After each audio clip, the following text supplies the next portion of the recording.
The thunder of the Harley roared down the highway, cutting through the quiet rural evening.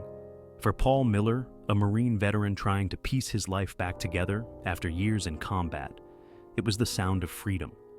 Riding his bike was his therapy, a way to escape the memories of war that still haunted him. That's where he was the night he met Jason, a scruffy, wild-eyed biker slumped against the wall outside a gas station.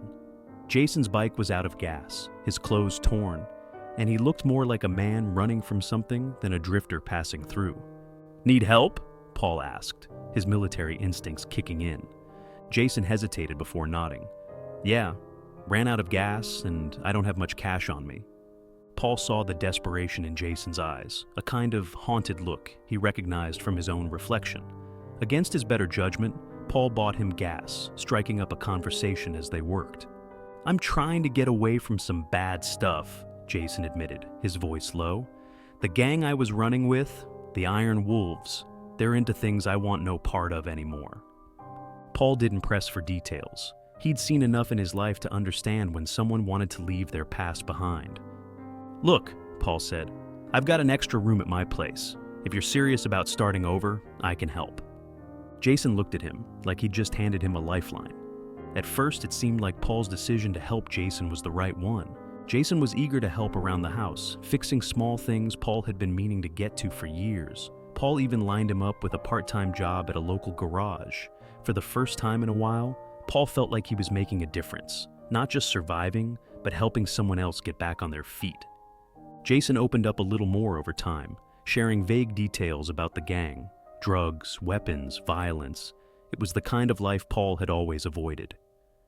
"You saved me, man," Jason said one night over beers. "I owe you everything." But cracks began to show. Things started going missing around the house. A wrench set from the garage, some cash from the kitchen drawer. Jason always had an excuse, borrowed the tools for work, didn't realize the cash was Paul's. One night, Paul came home to find Jason on the phone, speaking in hushed tones. "Who was that?" Paul asked. "Just a buddy from the garage," Jason said quickly, but Paul couldn't shake the feeling something was off. Then the packages started arriving, unmarked boxes left at Paul's doorstep, which Jason claimed were auto parts for his job. Paul didn't question it at first, but the volume of deliveries grew. One day, curiosity got the better of him, and Paul opened one of the boxes. Inside, he found bundles of cash and bags of pills. His heart sank. That night, Paul confronted Jason. "What the hell are you bringing into my house?" he demanded, holding up the contents of the package. Jason's face darkened. "It's nothing, just some stuff I owed people." "Stuff you owed?" Paul's voice rose.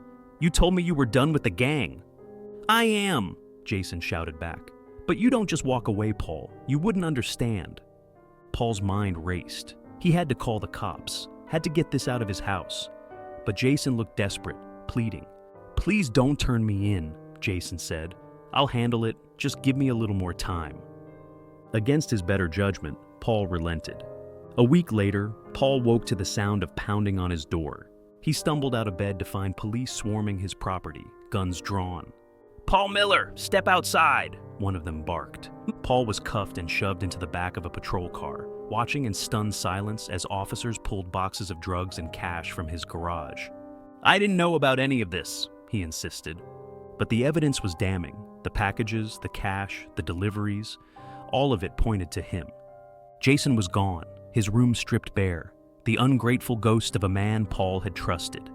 As Paul sat in the interrogation room, trying to explain his innocence, the realization hit him like a punch to the gut.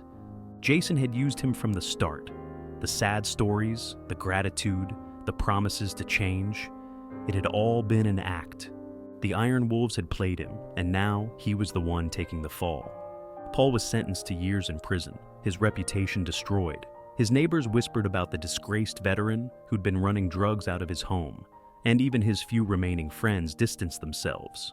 The Iron Wolves, meanwhile, faded back into the shadows, free to continue their operations without consequence. And as Paul sat alone in his cell, he couldn't decide what hurt more, the betrayal or the fact that he'd let it happen. The end. Let me know your thoughts.